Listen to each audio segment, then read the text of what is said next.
God, I give thanks and the highest praise. Ground myself to my earth, connect out the space. Hello, welcome to the stream. Hello to everyone who's joined us from watching Sonic State First. Now, everywhere you would have heard about this. I'm doing something slightly different today. I'm going to talk about GPU audio and the amazing guys who work there. Sonic State did a video at SynthFest this year. A lot of videos at SynthFest this year. And the most popular one by way leagues ahead was one on a couple of geniuses and their company who had taken GPU, the graphics processing cards within their computers, and turned them into processing units for audio effects. So basically offloading all of the VST work and all of the crunching and DSP stuff away from your computer onto the card, which is brilliant, really. I don't know why someone's not thought about it before, but having dug a little bit deeper, there's obviously challenges to making this work. But it looks like they've done it. And it's really kind of gathering following and excitement apace because, you know, having mentioned it in SynthFest and showed some actual VSTs and plugins working in this system, suddenly doors are opening and everyone's super interested in it.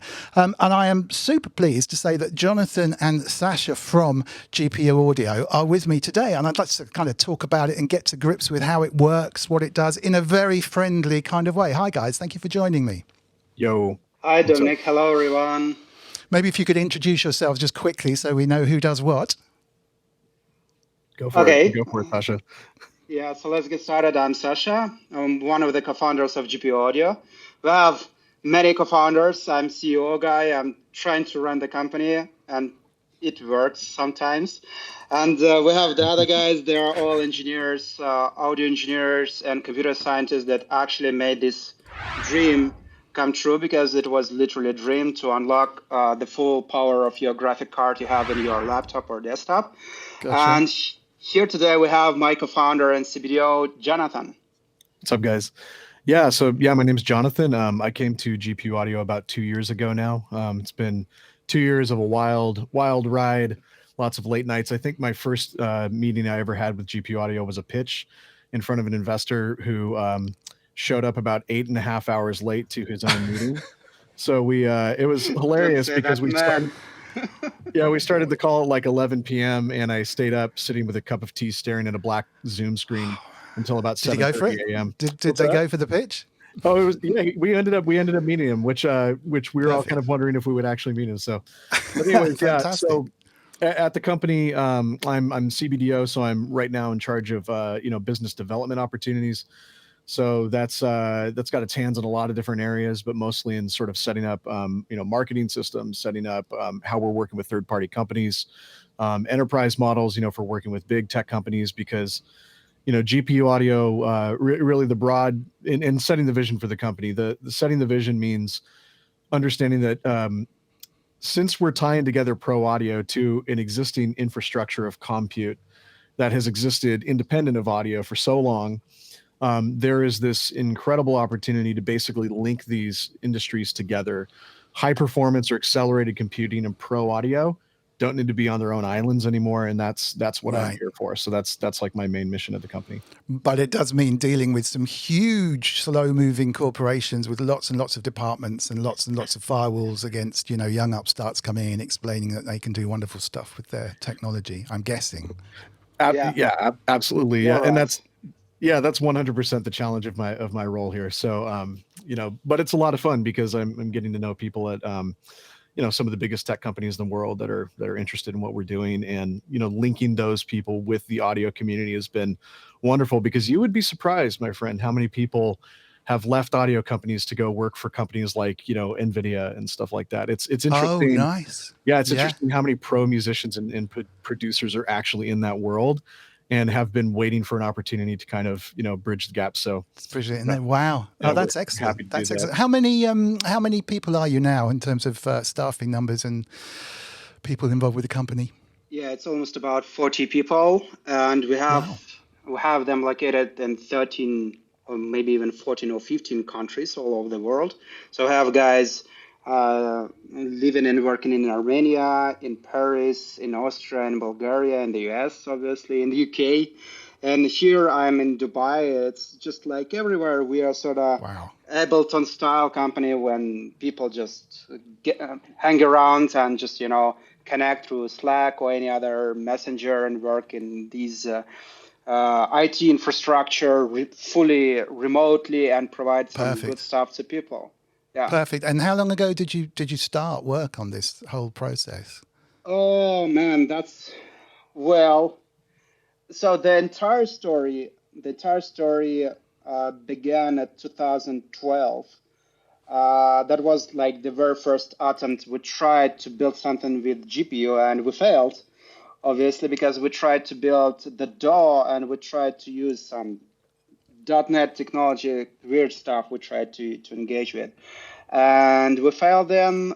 And then we started over with the idea that we don't need to bring the DAW itself. We need to bring something else like the engine that will power up things, including plugins, including new kinds of things that we can't imagine to the date we started, but like spatial audio things like connected with Unreal Engine. Why not? We can do this. So you're you're getting Logic to talk to the card and you're getting the plugins to talk to the card rather than the whole thing into one big splodge. Okay. And how long ago was that? Yeah. So for today we have, today we have the entire technology implemented and it works with NVIDIA cards and AMD cards. We just recently got our M-Silicon GPU internal build, so it also works. And it has similar results to what main manufacturers of GPU have. The difference is that we can't bring like the end user product yet because there are some things needs to be clarified and things needs to be resolved because there is some gap between just the technology and like console tests and these things like programming and testing things and like the real product that can work in real environment and real use cases with all of the software environments, hardware environments. We all have different setups, right? It's incredibly hard. No, you haven't picked an easy task. I often looked at when Facebook came out and they had this little thing that said, what are you up to? And then Twitter just took that tiny bit and turned into a massive corporation and Facebook still had to cater for all this other stuff around the screen. It was just genius. You certainly made a bit of a rod for your own back there. Maybe if we can rewind a second, because I was kind of keen to do a explain it like I'm five style thing. Because I know there's a lot of musicians, a lot of people using digital audio who have decent computers or not quite so decent computers, and they're running out of oomph to drive their 10 versions of Omnisphere across their 10 channels, and it's just running out. And great. So the idea that they could potentially, a lot of them have got gaming machines, so hook into the gaming machines, the graphics cards to offload some of that work, I suppose, is appealing, but no one really understands, well, not just how it works, but why it doesn't work, actually. It's kind of like, and why haven't we been doing this for so long? So I was just going to rewind a bit, because as I understand it, the way back in the day, the way a graphics card works is it's a kind of a picture of a computer's memory, and memory is just a series. Let's just think of them as a series of blocks. I got a spreadsheet, so look at this spreadsheet. So here's my screen, right? And each one of these on the screen is a pixel. So on this screen, it's very low resolution, and in the very, very early days, they were just on or off. So you could say, right, I want to draw a rectangle or a square or whatever, and you would write some code that went in and coloured in the squares that you want, and it's all cool. So switching these bits of memory on, which is like putting a 1 in there, that does your square on there, which is all fine, but you don't want to be writing code in order to put a rectangle on the screen. So graphics cards came along, and they kind of made it easier. So instead of saying color in these bits, you would say, I want a square, and I want the top left bit of the square here, and I want it to be 3 wide and 3 along. And the graphics card will say, great, I can do that. And that worries about where to color the stuff in, right? So that was kind of the very, very first thing that happened. Now, obviously, way back in the day when computers only had 2 color screens, this was great. But the next step on from that would have been, well, actually, it's not just black or white, it's color. So rather than having one single tiny bit of memory, You would go in and have multiple bits representing this one that could represent colours, red, green and blue. I think it's about 24 bits or something. You can get loads and loads of colours, 16 million colours or whatever. So suddenly, each one of these blocks is now 24 blocks just to do one colour. And the screens have gone up to like 1080 across the top and 720 down the side. And they're refreshing 50 times a second. So you're pushing millions and millions of number changes into this block of memory, right? So that's kind of where they were working. So clearly the graphics cards were taking on more and more and trying to offload all of that kind of crunching and really shifting numbers about at high speed. And then I think what happened was, driven by the games industry, not only would you say, I want a green rectangle here, and I don't want it to be green, I want it to be this shade of green, and I want it to kind of go to pink in the corners or something, and it would go, yeah, no problem, I'll do that. I think what happens is with the games industry, you could start saying, now, can you wrap this picture of a hedge around this shape of a hedge so that in Mortal Kombat or in whatever I'm talking about, I can make it look like a real hedge and I can spin things around. So you could probably give it a 3D point in space and say, right, put this avatar over there, remove all the work from my code because all you have to do is worry about what appears on screen. So I'll give you some tiny instructions and you do all the heavy lifting, and so they got more and more complex. So maybe they might say, put the sun in the top hand of the top right of the screen and you handle all the shadows. Wherever the shadows show on this 3D game, that's over to you. I don't care. I'm just going to tell you where the sun is. So you end up with this really complex mini computer, which is really a graphics card, but it's a computer. So that is just brilliant at throwing numbers around and blatting them on the screen.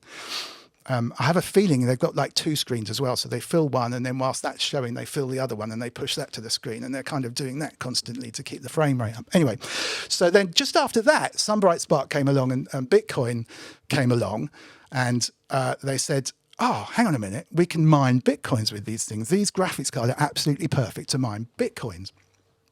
And Bitcoin mining, doesn't matter how complex it is, but basically the mining bit is a number guessing game for computers. So what you do is you all compete to guess the number, and whoever gets the number first gets the right to go and get some Bitcoins. And that's about as far as you need to understand it, really. Yeah.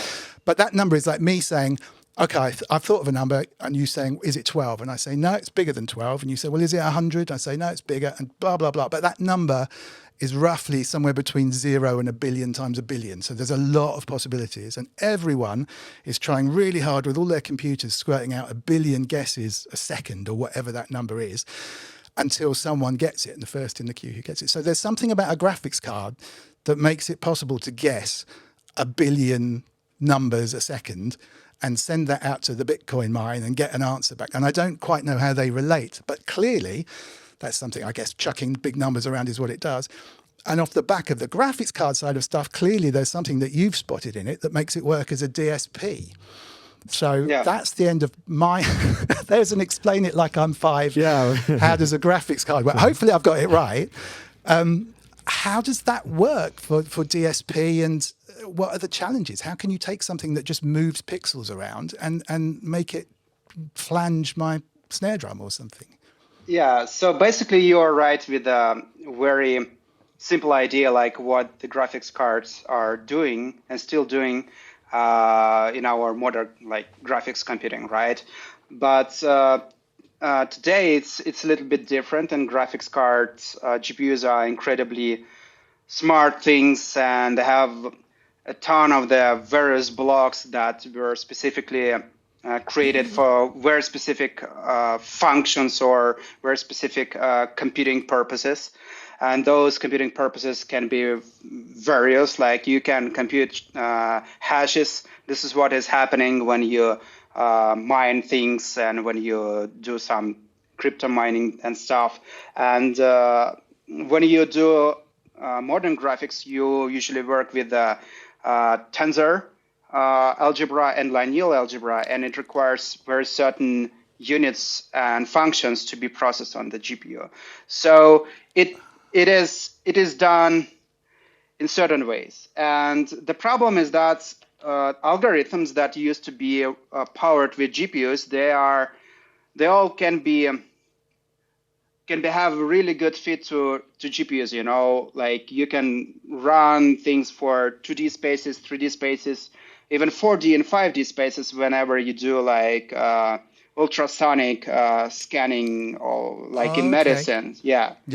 And all of those things, they sparkled way before mining stuff. The original idea to utilize GPUs for general computing purposes like GPU, it was NASA used, I believe, 3D graphics cards back in the early 2000s or something. They used for some astronomy computing things. That was very first implementation for this, like non-graphics cards, non-game stuff. Yes. But the real revolution happened back in 2007 or 2008 when the CUDA platform really appeared together with the NVIDIA G80 chip that supported this CUDA framework. And basically with CUDA framework or like computing language or something like, I'm trying to keep things very simple. You can write some code, and this code can be not just graphics cards, functions, nothing related to the graphic, but like to anything. This could be related to the audio, to the DSP, and you have your certain functions to run your mathematics, like infrastructural functions, like you can stream some data from CPU side to GPU or across multiple GPUs, or you can do certain things with real time or low latency, etc., etc. So CUDA was the first thing that really unlocked non-graphics cards computing for consumer-grade solutions. And some businesses started like tinkering, like what we can do with this, right? And today there are like thousands of companies that use GPU as a primary computing device to do their business part, like medical companies, machine learning, AI, anything like that. This works, but it was not. Yeah, it was not. I was just going to say, and it's the aspect of the what is it that the GPU does that my computer doesn't? What does it do better that makes it so good at that stuff? Yeah, so I had to start like how GPU is different compared with the CPU. So GPU is so-called, like if you ever visit any computer science course, like a second course or something, you will quickly find out that GPU is same device, which is called like single instruction multiple data. And modern CPUs are more like multiple instructions, multiple data, but not so many data, I would say. So they are good at like executing any kind of stuff. And GPUs are very, very good at, executing very few tasks, I would say, or very few functions compared with a CPU, but with lots of big arrays of data. Gotcha. So they're really focused at this specific task, really good at it, really optimized to get that result out. Cool. Okay. Oh, that makes complete sense. So having got to that stage then, what were the challenges then that you couldn't just go, oh, this is perfect. Now, all I do is I can port this VST or whatever, I can squirt this digital audio in and get something out the other end. It's going to be perfect. What was the issues that you had to face in terms of taking advantage of all the power that you had within the GPU? Oh man, I'm just trying to keep it simple. So the thing is, please. I'm a simple man. We're all simple people. Jonathan. I think. Well, I was just gonna mention that. Shout out to the people who have tried it, because there's honorable mentions, of other companies that tried it in the past. I would say the issues that they had are very small compared to the amount of issues the GPU audio had, because we, and Sasha will expose this more, but basically solving like the primary issues that other people have had in the past was sort of like one of the first priorities, I guess you'd say, and then maybe not in order, but in terms of like actually getting it to work. But then as he went, there was like a whole other roadmap and path of problems that came up that resulted in new opportunities. So that's my way of summing it up, but I'll let Sasha go into detail. So you unveiled a whole load of other stuff that needed fixing once you jumped over what you thought were the issues, right?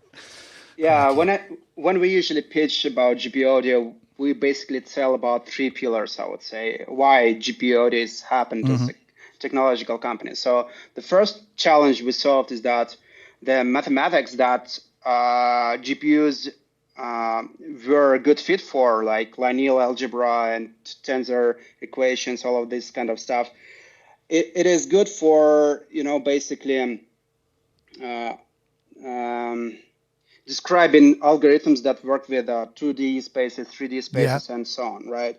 And when you code those things, like a very simple pseudocode, you can write something like, I want to go to this grid of pixels, and I want to go for axis Y, and then to go to the axis X and do something. Yeah. And what's good about 2D space is that you can always write an algorithm that can be run in parallel across many cores of the GPU. So you always have some dimension X or Y or Z axis you can go and execute some loops, like cycles, machine cycles, in parallel on all of the cores independently. So so it goes much faster. Okay. Yeah. Cool. Yeah, so you can always like run some like image filtering like in parallel. That's really cool. The problem with DSP stuff, like in 95% mathematics that describe pro audio algorithms, they are sequential. So they can be run in parallel across multiple cores. That's a problem. And certain algorithms like convolution, even with some of the tricks like partition convolution, etc., and frequency domain, and smart things, it is really hard to power up things in real time and to scale this, computing power across multiple instances of your plugins. That's problem. That's interesting. Yeah, because there was even in its lowest kind of common denominator, there was a video, Andrew Huang actually, I think quite recently was saying, I just found out with my Ableton that when I'm maxing out, it's actually just one channel that's maxing out, and I'm going through and I'm freezing every single channel in my Ableton, but actually I'm using a core on each channel, and if I can find that one and just freeze that, everything comes back again, And I guess that's a little example of the fact that you can't spread them. If you've got one mega busy channel, that's going to take the whole thing out. It's the straw on the camel's back, right? So so that's interesting. I mean, the way digital audio processors, as far as I'm aware, work is literally the DAW will give you a little tiny chunk of audio, your cache size of audio, the 512K or however much you've said, the smaller the better, but it'll give you that, and it'll just wait for you to send it back. And you might do nothing other than turn it up or turn it down if it's a volume control, or you might apply this amazing convolution reverb like you've just described, which has huge amounts of processing. But until you send it back, the DAW is going to wait, and that's the level of latency you're waiting for, and you have to be consistent and all the rest of it. So I guess splitting that up, 512, but even if you split it up 512 times, you can't even do anything because you get one byte each, which is, that's it really under those kind of circumstances. Wow. Okay. Yeah. So that was the first challenge. You have to literally not like reinvent the math, but find better designs that can still provide you some ways to compute the pro audio algorithms on GPU. So I was going to. So what was the second pillar? Yeah, so the second pillar, like basically unlocking GPU, and unlocking GPU is just that challenge that Jonathan mentioned, and some of the companies that really try to build something with GPUs, most of them, they tried and failed, like privately. They didn't say that, but whenever we reach them out and offer them to work together and basically power up things, they say like, we tried GPU stuff, it didn't work for us well, so why should we start over? And there are some attempts that were published, like Acoustic Audio. They have some solution in the past. Liquid Sonics also had some CUDA powered solution. And the guy, Neil Schneider, he was the first guy who brought convolution reverb, something like convolution impulse reverb.de website. I'm not sure. So this guy yeah, so this guy, he used to program it with OpenCL, I guess, or something. And it worked together with CUDA, like NVIDIA devices and AMD devices, but there was a problem that you can't run like many instances. You can't run like 5 instances or something because you have a BSOD, like blue screen of death. But they kind of got a little way down the road, though, so they scratched a little thing. Yeah. So I mean, from Jonathan, were you involved at this stage, or have you come in after? Were you trying to persuade them that you were on their side at this time, or? But actually, I do have kind of a funny story to kind of lighten the tech, lighten the DSP usage of our brains right now. Basically, I would say around this time when Sasha and the guys were first solving this, I was having conversations with the CEO of a very famous headphone company, who's a good friend of mine, and I had just randomly thought, man, I bought this new Ryzen processor. It's got all these cores. I was just assuming that these would be activated somehow in Reaper and things, and they're just not, right? So I was really disappointed by that. And I thought, okay, I started Googling, is there a way to use my GPU, And upon seeing that there was just a couple experiments, reading the state of research, like Sasha said, a lot of published research at the time was also saying that this is not really a viable option, or making claims about there's no gain to be had and those types of things. And we can address that too. But this the CEO of this headphone company had previously worked in GPUs, and he was very successful at it. And he told me it's impossible. He said, you can't, it's not going to work. He's like, the latency's too high. Wow. He said, don't even try. You'll spend millions of dollars and you'll fail. And I thought, well, okay, well, I'll take it from the expert here. And I guess that's the end of the story. And then it was just, a couple years later, maybe a year later, that I met Sasha and Basil and Alexander and everybody. And, this solution was entirely different because it's not, I think an easy way to describe it in layman's terms, which would be my terms here in this case, since I'm not a computer scientist, would be previous attempts don't go as low level on the solution as what GPU audio does. So, an important aspect of what GPU audio is doing is they're going down to what they call the assembler level of the GPU to craft the solution, to re-implement the math, to create, the other pillar of our tech called the scheduler that Sasha will talk about too, if you want. Okay. So does that involve you needing to have the manufacturers on your side in order to get at that stuff, or was that something you could still get into without? Yeah. So for NVIDIA, we did this on our own. We just were extremely smart to do that. Maybe that was the secret sauce. So the second pillar is that there were some attempts, and the problem is that they can't run as many plugins as you need in real world, but not like just 5 instances or something. But they also introduced a huge additional latency, like this convolution reverb of Neil Schneider and acoustic audio solution. They added 4K samples, additional latency, like computing latency or something, like double buffering or something like that. So all right. So if you're running at like 44K or whatever, then 4K is a tenth of a second, which is significant in terms of. You're going to notice that. All right. Cool. Yeah. Okay. Yeah. So it's not a viable solution for pro audio recording purposes or for live concerts, etc.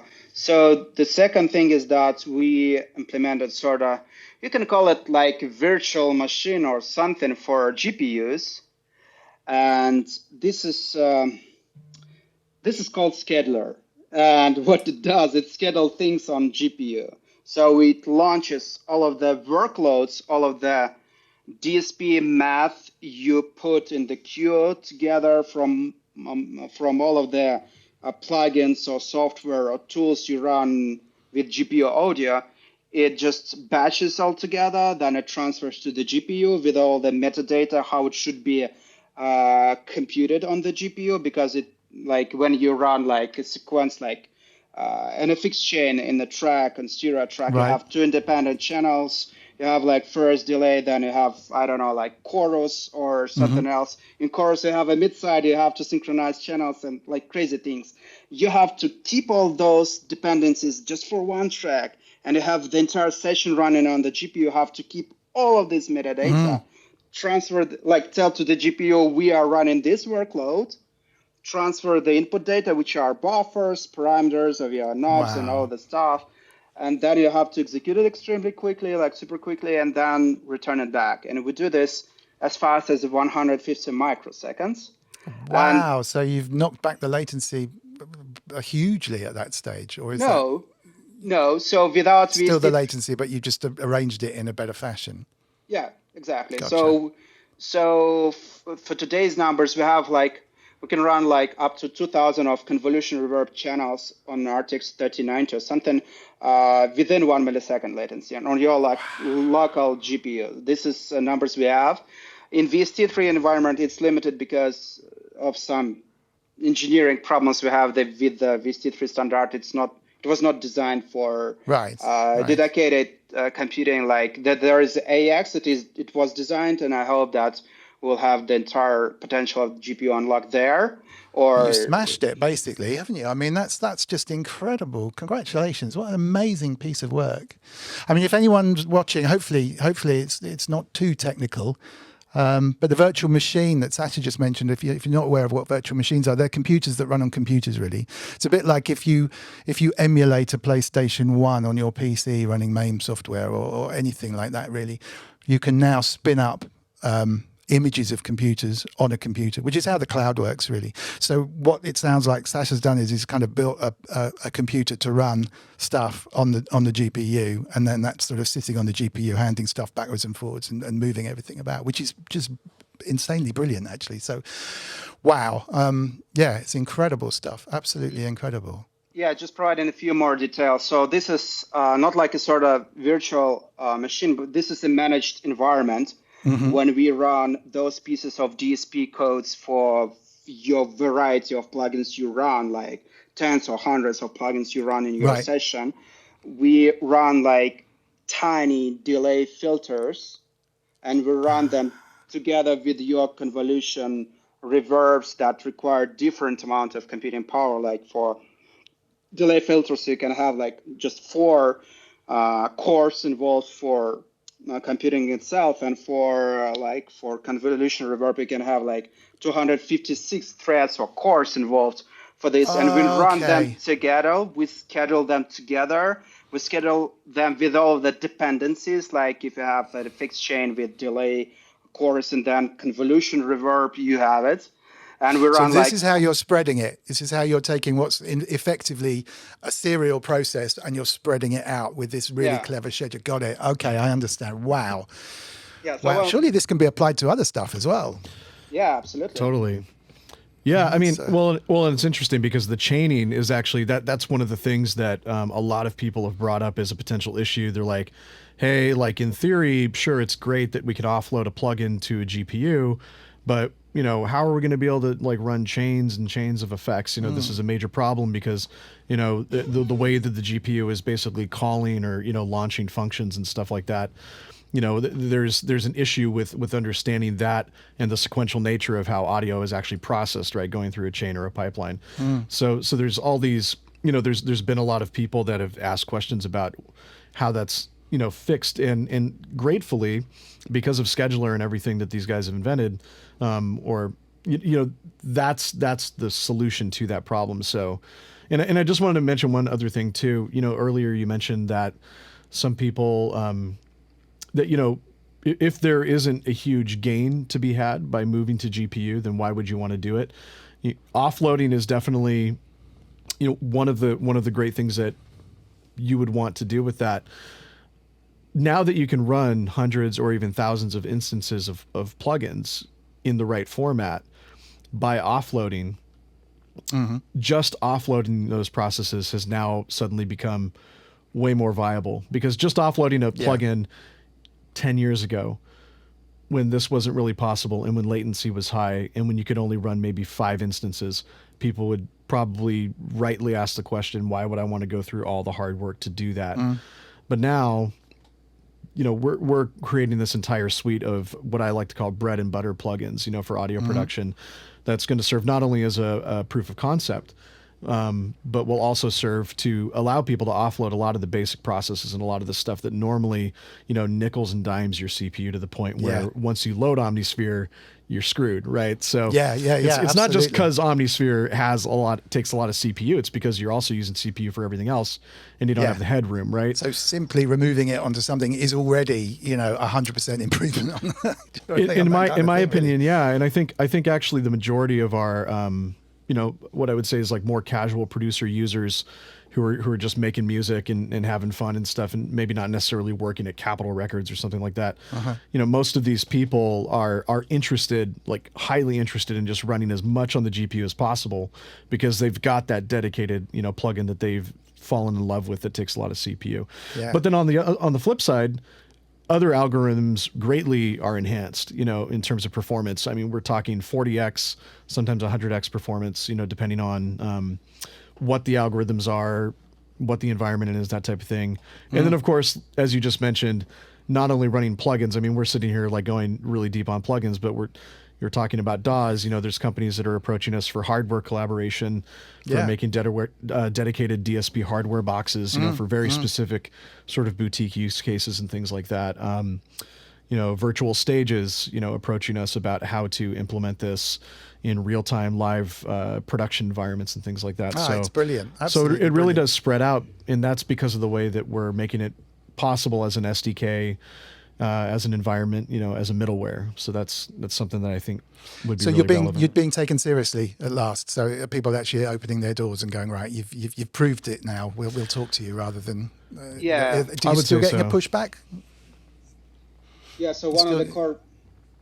No, now we're looking good. Like people are attending us and just want to participate in GPU audio bandwagon, I would say. And one of the ideas unlocking your GPU is not just offloading stuff or accelerating stuff like rendering heavy sessions faster, right? But this is also like powering up the next generation features or entire products that were not case before. Right. Because right now what we see, like the number one plugins we see, the number one rewarded plugins we see are all of them machine learning powered, right? Like Steinberg Backbone. It's basically machine learning stuff. And as you all guys know, the best computing device for neural networks are GPUs, not CPUs. Bingo. So if you want to power up things, you'd better to run it with GPU, right? Because, well, I mean, the kind of solution at the moment is to send it off into the cloud and wait for something to come back, really. So if you can start doing that locally on your train journey to work when you're mixing stuff, I mean, that's just superb. Well, and the nice thing about GPU audio is that it is compatible with any GPU in any environment, right? So for instance, we're giving a conference in 2 weeks. It's for NVIDIA's GTC conference, big GPU conference, and we're participating with their Deep Learning Institute, giving an X panel. And in this X panel, we're actually going to teach and show our SDK for the first time. It's like the world premiere of the world's first GPU audio SDK. And what we're going to be doing is it's actually running on NVIDIA servers, right? So they're accessing NVIDIA GPUs on the cloud in a coding environment, real time, having people execute algorithms at low latencies. Wow. So obviously, the possibilities are great because, I mean, if let's say you got a studio that, has a small server rack, of 4 or 5 different GPUs, you can power a massive studio, just with that power. And, people could be on other PCs offloading through the network, that way and grabbing that. Yeah, so you've literally got a centralized. That's brilliant. Brilliant. Okay, well, look, let's bring it back to just the music guy for a moment, because you mentioned your own suite of plugins. I'll run this little video. You've got a flanger and a chorus. I'm guessing you've put these together because you've had to prove the concept, right? You would say, okay, well, not only does it work, here are some plugins that work.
Okay, so those are your three. I've seen some others actually with some other shots, but those are the three main ones: the phaser, the chorus, and the flanger, which sound great. Obviously, there's lots and lots of choruses and phasers and flangers around, but you've got to prove your mission with those, and those are basically running on a GPU happily. That's right. We're not really touching the CPU at all. That's phenomenal. Yeah, and what I would say is, I wouldn't call them the main plugins. So essentially the way that we've structured the company or the releases, right? We want to test this with as many people as possible. Usually people run a beta or they run like an early access. I don't see a lot of audio companies doing early access. I got that idea from the gaming industry because I've been part of Baldur's Gate 3 early access for like a year and a half. And I thought, why don't we just do this with our audio, man? Let's just do it. We did that and we got almost edging up on 16,000 people pretty soon. It's already 16. Oh, okay. Yeah, I guess we need to talk more often, don't we? Thank you. Wow. That's exciting. Yeah. So, and that's just in early access. So early access is like this really, I like to call it this beautifully buggy, space where we interact with people as much as possible. We're really trying to generate conversation and get people to help us, tell us what machine are you using? What GPU are you using? What drivers are you using? Those types of things. So we're running this early access track, and then just like end of this month, we're going to release this open beta. So open beta is going to be representative of a more stable environment running multiple plugins. Early access was just a single convolution reverb used as a performance test on multiple machines for consistency.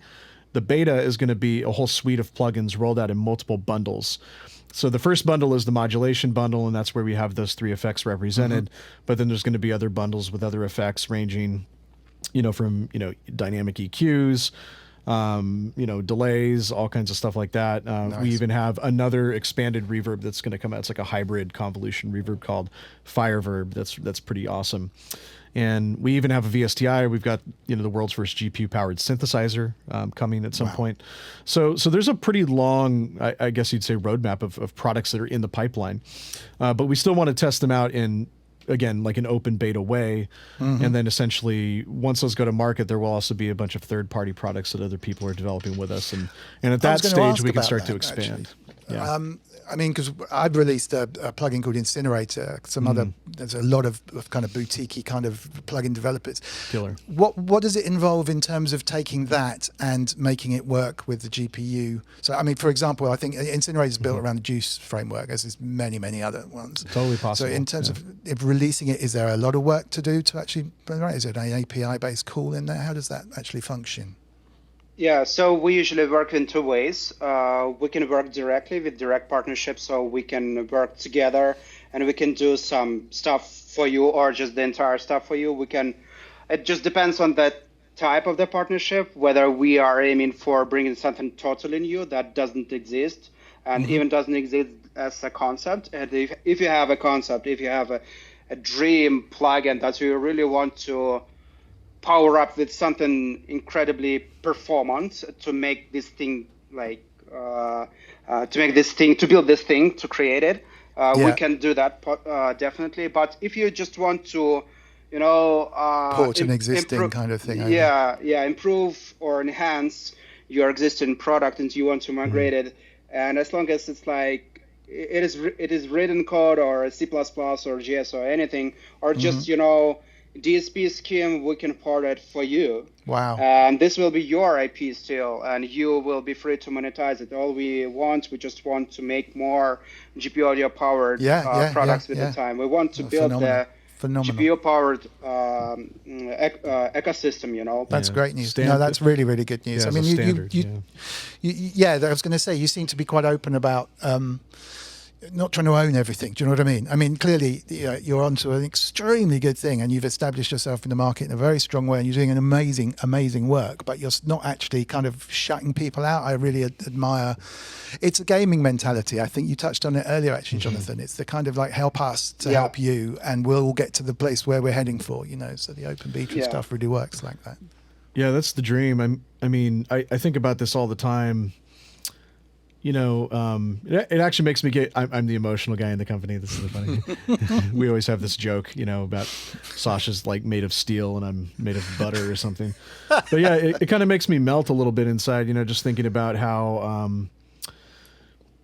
how the community is so, participatory, I guess you'd say. And they really, there's something to be said for listening to the users, because these are people that like I work with, these are people that we've been making music with my whole life, and the idea that something doesn't have to be so cool that it just needs to immediately be a walled garden that nobody has access to except for you and your super cool plugin and you're going to own the world. I just think that mentality is really yesteryear. That mentality is not what it takes to establish a standard, right? Yes, and so exactly. So not only just from a cultural standpoint, of wanting to have this more open, like culture across borders, sort of mentality of how can we actually bring some unification here in the pro audio industry. But also just from a business standpoint, it doesn't make sense to close it off. And I think that's something that's gotten me really excited about the partners that we're working with is how it's forced us to come into touch with people that understand that mission and want to drive forward with that as well. They also see that, hey, the future is Web3, the future is metaverse, the future is whatever you want to say it is. But one thing that we can all agree on is that the future is definitely interoperable and interconnected, right? Yeah. And there is nothing out there right now that is more interoperable and interconnected than the GPU IT infrastructure space, in my opinion. So that's why I think, and I think you're tracking with me here, Dom. Like I think that's why, in my mind, it's so obvious that this needs to be as open a standard as possible while still, maintaining aspects of control over the IP that we need to be able to maintain aspects of control over. Of course. No, it's brilliant. So I guess most of the people, that's admirable as well. Sorry, I was moving on, but that's absolutely amazing. Okay. Absolutely amazing take on and very refreshing to hear. Most of the people watching this are probably on the musician side.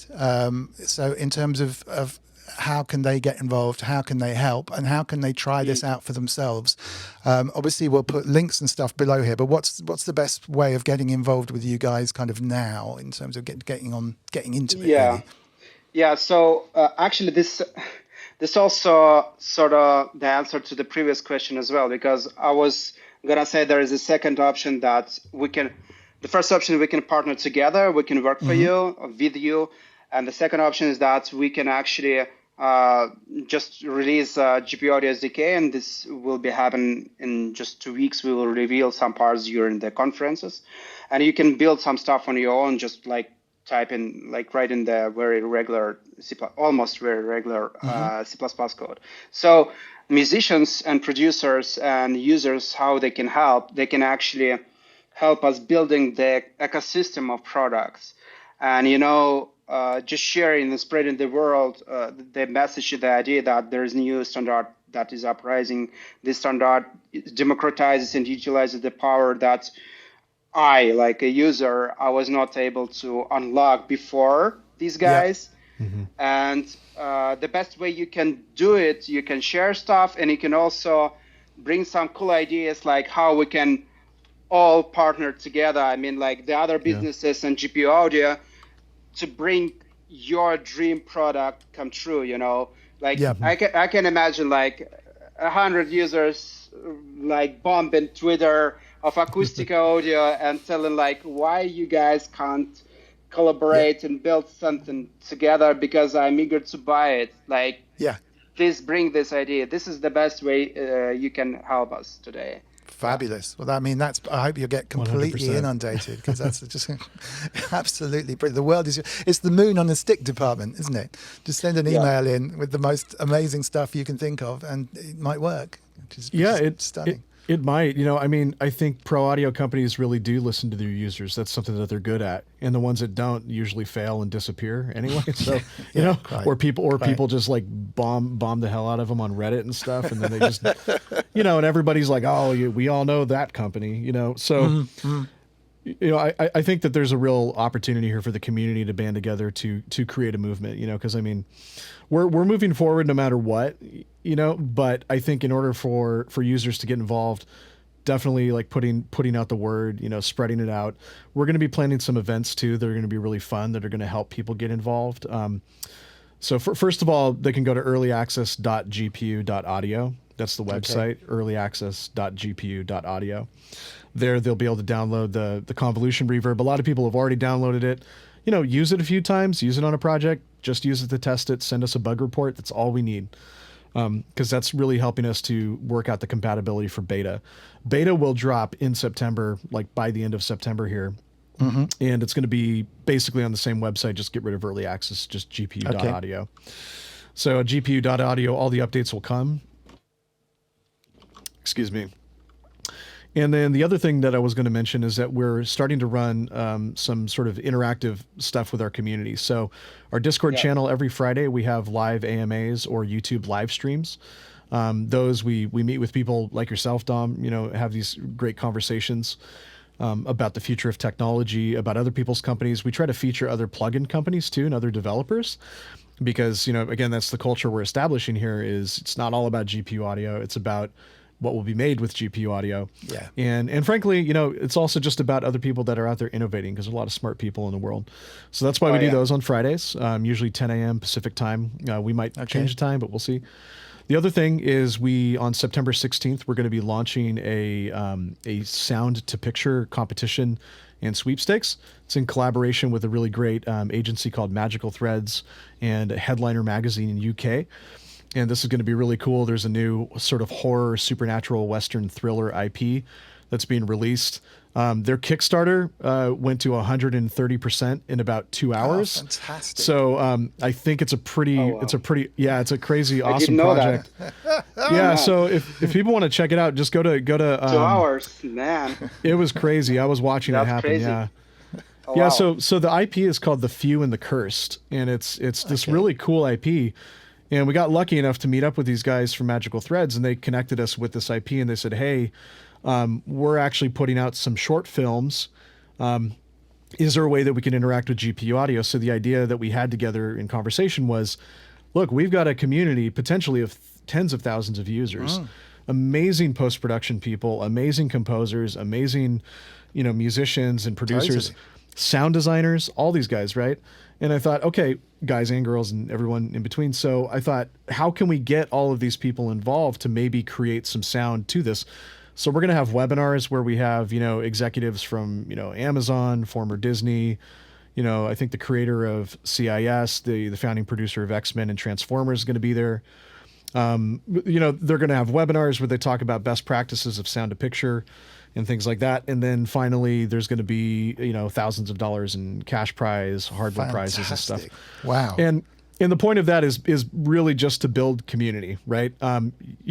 We can't even require everybody to use a GPU audio product for their submission because, some Mac users aren't going to be able to do it at the time. But it's really about building out this, this vibe of, creators matter. Sound is everything. We just want to interact with people and have fun and get real world use cases. So this is like a perfect test. 100%. And even if people can't do it because of a technology barrier like that, they're just waiting for it to be fixed. It's not like they're going to walk away. They're just desperately thinking, well, I want to be part of this. So yeah, absolutely. So we're really hoping that we can see some really interesting stuff come from that. And every time we run some sort of activation, we meet people in our community too that are either developing, etc. Oh, sorry. At the risk of running on, the final, carry on. Yeah, the final way that people can interact, or not the final, but the next way is that NVIDIA GTC, again, the Deep Learning Institute workshop is in late September. Is it the 19th or the 21st? Sorry, Sasha, I keep forgetting. Off the top of my head. Yeah. We'll post the link. We'll check everything mentioned because there's been a lot. Will go straight underneath this video and be available to you as you're watching it now. So don't click it yet. Watch the end of this video, but everything is collected underneath. So that's absolutely cool. So yeah, the developer workshops are going to be really important, and that's where we want to encourage everybody. Are you the senior engineer at Acoustica, like Sasha was saying? Come and join the conference. This is for you, right? Are you a guy who's learning C++ on the side and, has built a couple of plugins and want to explore GPUs? You can also come and participate. So we've designed this workshop to be, luminary for a lot of, different types. It really, what it is getting hands-on with designing algorithms that work on GPUs and can be executed in real time or offline rendering. So amazing. That's what we're doing. And there's at least two different, we're going to do IRs and FIRs. So it's going to be really fun. Wow. Wow. I don't need to ask you what's coming. There's plenty of coming to your future plans are very busy at the moment. But obviously the main thing, I guess, is the GTC in 2 weeks. You've got the beta release with any luck. So yeah, that's the first thing. And then yeah, we did make it into ADC, Audio Developer Conference, and AES in New York City and Argentina. Wow. So lots of events, but people will be able to find those posted shortly, but yeah, we'll give them to you. All right. We'll make sure all of those links are underneath. We've obviously pre-recorded this, but very little will change. We'll put it out as a premiere with everything all in place underneath, so you know where you need to go. Guys, thank you so much. And I mean, first off, amazing work. Honestly, it's rare to actually make something so unique and so new and so groundbreaking. And I know it's taken a while, but perceptively, you've crept up really quickly. I know all the work was done in the first place, but suddenly you've kind of exploded with this, everyone's talking about it kind of thing. So congratulations on that, and thank you for sparing the time to come and talk to us about it. I wish you loads and loads of luck in the future, and there's bound to be a lot of questions, I think, after this. So maybe if I can catch you for another 20 minutes or so at some other stage in the next few weeks to answer any questions that get picked up, that would be lovely. That would be cool. Yeah. Perfect. All right. Absolutely. Well, listen. Thank you so much. Thank you so much. Thanks, man. Thanks, everyone. Right. Good luck. Thanks for watching, everybody, and we'll see you again next time. Take care. Cool. See ya. Thanks, Dom.